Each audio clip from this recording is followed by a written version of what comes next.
Alright, what is going on, guys? Back with another breakdown. This time we're going to do the featured prelim for UFC 261. It's going to be Randy Brown versus Alex Cowboy Oliveira. So both these guys have a pretty big reach advantage for the division. The edge is going to go to Randy Brown here, though, about an inch and a half.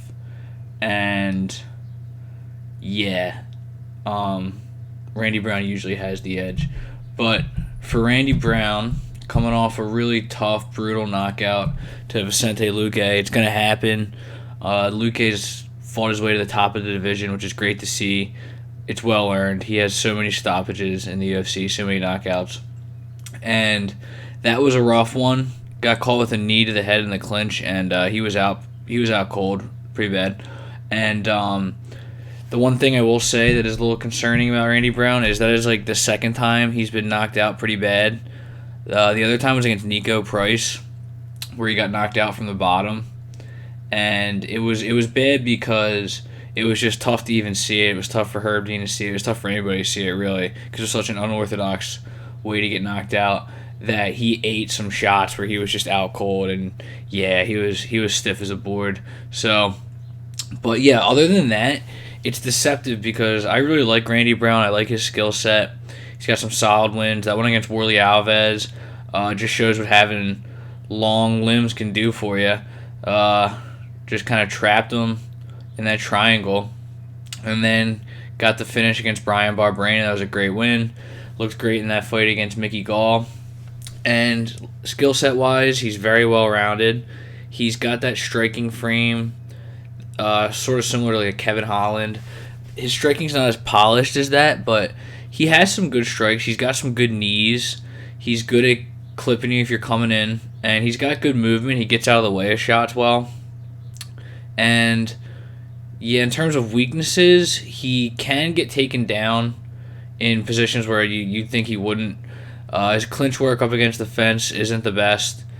He might be at a disadvantage there in this one for sure, and he's susceptible to a takedown in that position, particularly via body lock.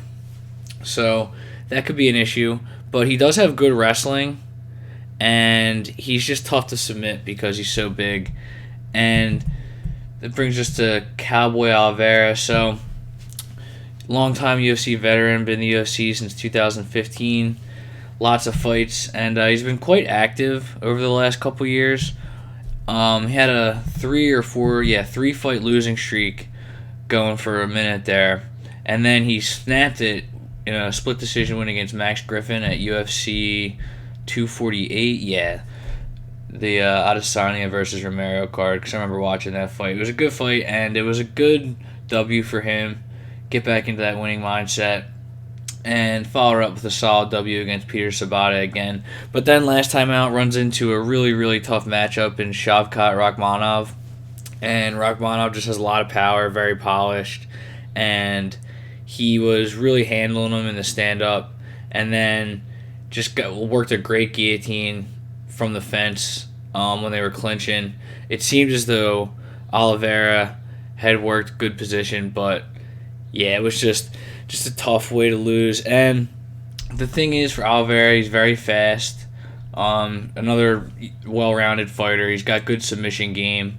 And I think his best path to victory in this one is probably going to have to be to use the clinch work and try to work something like that, a takedown, because if he tries to stay at range with Randy Brown, I think Randy Brown has pretty good rangy striking. Like I said, it's not the most polished, but it's good enough to get it done, and he takes his head off the center line very well. And especially in his last few fights, Oliveira kind of tends to lunge in. It seems like Randy Brown handles those kinds of attacks well. So, ultimately in this one, guys, it's just, it feels like two fighters just trending in different directions. It's kind of amazing that Cowboy is only 33, but he feels way older than that in MMA years. And I just think he's just at disadvantages in a couple areas here. Not huge ones. Like, it's not like this is one of those fights where he's at like a 4 or 5 inch reach disadvantage and he's just going to get pieced up from range.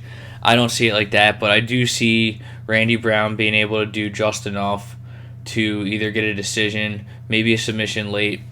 But Yeah, I think if Cowboy were to get the W, it would probably be by submission, and I don't see how, like, I mean, he could get the takedown. He probably will, honestly. But I mean, Randy Brown just feels like one of those guys who he should have the frame to be able to deal with it. So if he's made improvements in that regard, I really like Randy Brown this one. And for betting, guys, I think this is one of the best values on the card. Minus 152 for Randy Brown. I already got my bet in for that. I put 2 units on it. So I like that money line. And then method of victory, it's also solid here. I did a little flyer and a parlay. I'll have these on the website probably, Friday night or Saturday morning. I usually get the bets up or post the bets those days. But for Randy Brown by points plus 200, that's not bad. I like that a lot. Uh, Cowboy's got a good chin. I mean, he's up there in age, but or MMA years, I should say. But I just like, I think it could just be one of those where Randy's just doing enough. So by points at plus 200, that's solid. And then, yeah, guys, I don't know. That's pretty much all I got to say about this one. So, all right, guys, take care.